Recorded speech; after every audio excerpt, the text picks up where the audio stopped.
ನೀವೀಗ ನನಗಿರೋ ಮಾಹಿತಿ ಪ್ರಕಾರ ನಿಮ್ಗೊಂದು 700-800 ಎಕರೆ ಜಮೀನಿದೆ ಅಲ್ಲ ಕುಮಾರಣ್ಣ, ಅದು ಏನ್ ಕುಮಾರಣ್ಣ, ರಾಮನಗರದಲ್ಲಿ ಫಾರ್ಮ್ ಹೌಸ್ ಅಲ್ಲಿ ಬದನೆಕಾಯಿ ಮಾರಿ ತಗೊಂಡ್ರ? ಸೋರ್ಸ್ ಹೆಂಗೆ ಕುಮಾರಣ್ಣ? ಬಿಡದಿ ರೈತರಿಗೆ ಕೇಳ್ತಾ ಇದ್ದೀನಿ. ಬಿಡದಿಯಲ್ಲಿ ಅನಿತಕ್ಕ ಅದು 32 ಎಕರೆ ಜಮೀನಿದೆ. ಇದು ನಾನು ಹೇಳಿದ್ದಲ್ಲ, ನೆನ್ನೆ ಅನಿತಕ್ಕ ಅವರೇ ಹೇಳಿದ್ದು ಬಿಡದಿಯಲ್ಲಿ 32 ಎಕರೆ ಇದೆ ಅಂತ.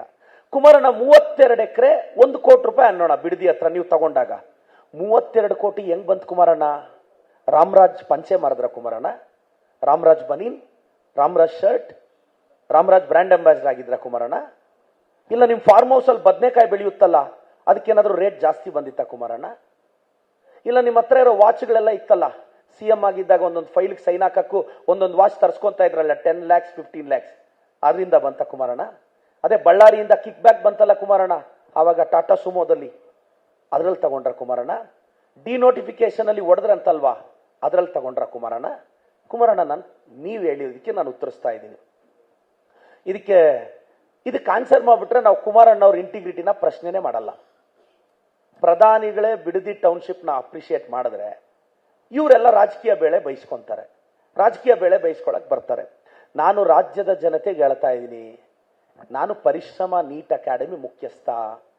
ಇವರು ಪದೇ ಪದೇ ನಮ್ಮನ್ನು ಟಾರ್ಗೆಟ್ ಮಾಡ್ತಾರೆ, ನಾನು ಕ್ಲಾರಿಫಿಕೇಶನ್ ಕೊಡ್ತೀನಿ. ನಂದು 2 ವಿದ್ಯಾಸಂಸ್ಥೆ ಇದೆ, ಒಂದು ಪರಿಶ್ರಮ ನೀಟ್ ಅಕಾಡೆಮಿ. ಪರಿಶ್ರಮ ನೀಟ್ ಅಕಾಡೆಮಿ ಅಂದ್ರೆ ಅದೊಂದು ಪ್ರೈವೇಟ್ ಲಿಮಿಟೆಡ್ ಕಂಪನಿ.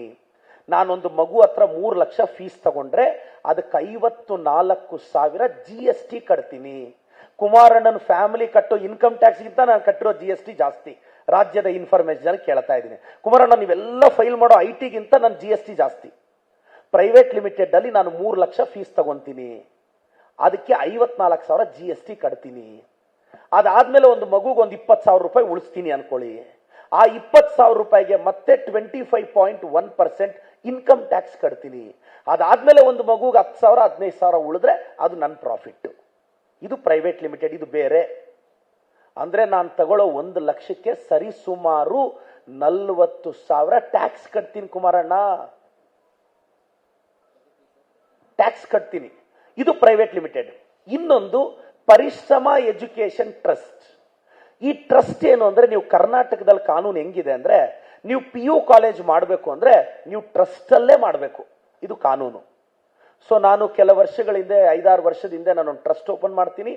ಆ ಪರಿಶ್ರಮ ಎಜುಕೇಶನ್ ಟ್ರಸ್ಟ್ ಮುಖಾಂತರ ಕರ್ನಾಟಕ PU ಬೋರ್ಡ್ ಅಲ್ಲಿ ಪರಿಶ್ರಮ PU ಕಾಲೇಜ್ ಅಂತ ಪರ್ಮಿಷನ್ ತಗೊಂತೀನಿ. ಆ PU ಕಾಲೇಜ್ ಮಕ್ಕಳಿಗೆ ಕಾಲೇಜ್ ನಡೆಸ್ತೀನಿ. ಒಂದು 2,000-3,000 ಮಕ್ಕಳು ನಮ್ಮಲ್ಲಿ ಹಾಸ್ಟೆಲ್ ಇದ್ದಾರೆ. ಆ ಮಕ್ಕಳಿಗೋಸ್ಕರ ಬೆಂಗಳೂರು BBMP ಅಲ್ಲಿ 16 ಬಿಲ್ಡಿಂಗ್ಗಳಿಗೆ PG ಪರ್ಮಿಷನ್ ತಗೊಂಡಿದ್ದೀನಿ. RR ನಗರ ಬೆಂಗಳೂರು BBMP ಅಲ್ಲಿ ನಾನು 16 ಬಿಲ್ಡಿಂಗ್ಗೂ ಪರ್ಮಿಷನ್ ತಗೊಂಡಿರೋ, PG ಪರ್ಮಿಷನ್ ತಗೊಂಡಿರೋ ಬಿಲ್ಡಿಂಗ್ ಕಾಪೀಸ್ ಇದೆ, ಅಪ್ರೂವ್ ಕಾಪಿ ಇದೆ, ಕಾಲೇಜ್ ಪರ್ಮಿಷನ್ ಇದೆ. ನನಗೆ 800 ಅಡ್ಮಿಷನ್ ತಗೊಳ್ಳೋಷ್ಟು ಪರ್ಮಿಷನ್ ಸರ್ಕಾರ ಕೊಟ್ಟಿದೆ. ನಾನು MLA ಅನ್ನೋ ಕಾರಣಕ್ಕೆ ಕೊಟ್ಟಿಲ್ಲ, ನಾನೊಬ್ಬ ಪರಿಶ್ರಮ ಮುಖ್ಯಸ್ಥ, ನನಗೆ ಯೋಗ್ಯತೆ ಇರೋದಕ್ಕೆ ಕೊಟ್ಟಿದ್ದಾರೆ. ಇದು ಪರಿಶ್ರಮ ಟ್ರಸ್ಟ್. ಆ ಟ್ರಸ್ಟ್ಗೆ CA ಸೈಟ್ ಅಲಾಟ್ ಆಗಿದೆ. ಕುಮಾರಣ್ಣ ನಿಮ್ ತರ ಸಿಕ್ಕಿದ ಕಡೆ ಎಲ್ಲ ಕೈ ಚಾಚಿ ಎಲ್ಲದರಲ್ಲೂ 10%, 20%, 30%, 40%, ನೀವು BJP ಅವರು, BJPದು 40, ನಿಮ್ದು 45% ಎಲ್ಲ ತಗೊಂಡು ನಾವು 106 ಎಕರೆ ಜಮೀನು ಮಾಡಿಲ್ಲ. ನಾನು ಇಷ್ಟು ವರ್ಷ ದುಡ್ದು 1 ಎಕರೆ CA ಸೈಟ್, ಅದು ಸರ್ಕಾರದಿಂದ ಲೀಗಲಿ ತಗೊಂಡ್ರೆ ಅದಕ್ಕೆ JDS ಅವ್ರು ಹೋಗಿ ಹೈಕೋರ್ಟ್ ಅಲ್ಲಿ ಕೇಸ್ ಹಾಕ್ತಾರೆ. ಏನಂದ್ರೆ ಪ್ರದೀಪ್ ಈಶ್ವರ್ ಹೊಟ್ಟೆ ಮೇಲೆ ಹೊಡೆದು ಬಿಟ್ರೆ ಭಯ ಬಿದ್ದ್ಬಿಡ್ತಾನೆ, ಕುಮಾರಣ್ಣನ ತಂಟೆಗೆ ಬರಲ್ಲ, ನಾವು ಮೋದಿ ತಂಟೆಗೂ ಬರ್ತೀವಿ. ನಿಮಗೆ ಗೊತ್ತಾ ಸರ್, ಇವತ್ತು ಬೆಳಗ್ಗೆ ನಮ್ಮ ಪ್ರಿಯಾಂಕ್ ಖರ್ಗೆ ಸಾಹೇಬ್ರ ಮೇಲೇನು ಅಲಿಗೇಷನ್ ಸೇಮ್ ಮಾಡಿದ್ದಾರೆ ಅವರು. ಈಗ ನನ್ನ ಮೇಲೆ ಅಲಿಗೇಷನ್ ಮಾಡ್ತಿದ್ದಾರೆ. ಇದೆಲ್ಲ ಯಾಕೆ ಮಾಡ್ತಿದ್ದಾರೆ ಹೇಳ? ನಾವೀಗ ನೀಟ್ ಬಗ್ಗೆ ಮಾತಾಡ್ತೀವಿ, ನಮ್ಮ ಬಾಯಿ ಕಟ್ಟಾಕ್ಬೇಕು ಅಂತ.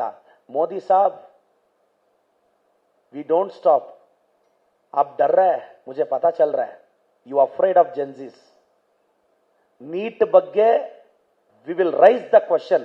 ರಾಹುಲ್ ಗಾಂಧಿ ಅವರು ಬೆಂಗಳೂರಿಗೆ ಬರ್ತಾರೆ, ನೀಟ್ ಬಗ್ಗೆ ಮೋದಿ ಅವ್ರನ್ನ ಪ್ರಶ್ನೆ ಮಾಡ್ತೀವಿ, ಅಮಿತ್ ಶಾನ ಪ್ರಶ್ನೆ ಮಾಡ್ತೀವಿ, ಧರ್ಮೇಂದ್ರ ಪ್ರಧಾನ್ ರಾಜೀನಾಮೆ ಕೊಡೋರ್ಗೂ ಫೈಟ್ ಮಾಡ್ತೀವಿ. ನಾವೀಗ ನೀಟ್ ಬಗ್ಗೆ ಪ್ರಶ್ನೆ ಕೇಳ್ತಾ ಇದ್ರೆ ಅದನ್ನ ಕಟ್ಟಾಕ್ಬೇಕು ಅಂತ ಇಲ್ಲಿ ಯಾವ್ದಾವ್ದೋ ತೆಗಿತಾರೆ. ಯಾವತ್ತೂ ಇಲ್ಲದೆ ಇರೋದು ಇದೇನ್ ಸರ್ ಸಡನ್ ಆಗಿ? ಬೆಳಗ್ಗೆ ಕುಮಾರಣ್ಣ ಬೆಳಗ್ಗೆನೆ ನನ್ನ ಬಗ್ಗೆ ಟ್ವೀಟ್ ಮಾಡೋದೇನ್ ಸರ್? ಕುಮಾರಣ್ಣ ನಿಮಗೆ ನಿದ್ದೆ ಕೆಡಿಸೋ ಅಷ್ಟು ದೊಡ್ಡ ಲೀಡರ್ ಆಗ್ಬಿಟ್ನಾ ನಾನು? ನಾನೆಲ್ಲೋ MLA, ನಾನೆಲ್ಲೋ ಜೀವನ ಮಾಡ್ಕೊಂಡಿದ್ದೀನಿ.